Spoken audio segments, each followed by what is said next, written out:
Freud and Abraham's notion of innate and universal penis envy was, in my opinion, a reification and an evasion of historically constructed social relations that remained unseen by Freud.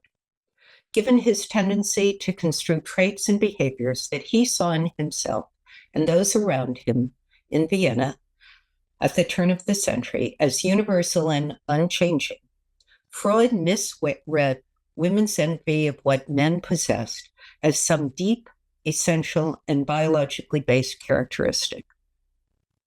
Abraham deepened this misconception by suggesting that women who wish to be male are transforming their primary defect, that is, their lack of masculinity, into a belief that they had possessed a penis, but it was taken away from them. It wasn't until Karen Horney, Abraham's analysan, wrote The Flight from Womanhood in 1926, that a countervailing view was cautiously introduced into the psychoanalytic canon.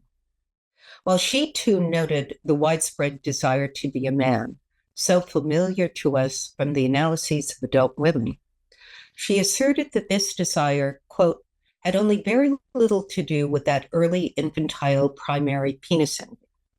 Instead, she suggested another possibility. It seems to me impossible to judge to how great a degree the unconscious motives for the flight from womanhood are reinforced by the actual social subordination of women. One might conceive of the connection as an interaction of psychic and social factors. But I can only indicate these problems here, for they are so grave and so important that they require a separate investigation.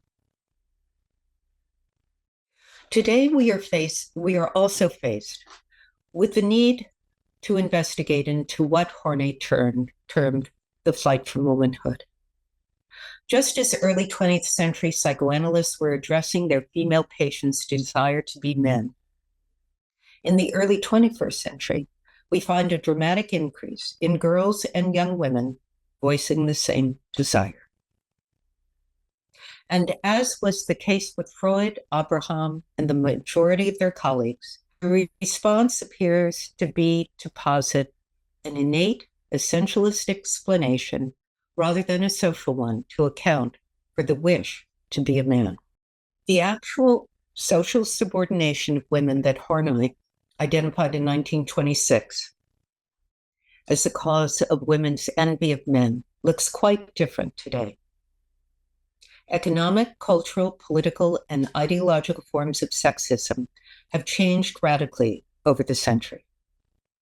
But the remarkable increase in the number of girls who claim they are trapped in bodies they despise and feel estranged from still serves as a displaced, concretized, and/or dissociated form of rebellion against societal norms focused on the female body.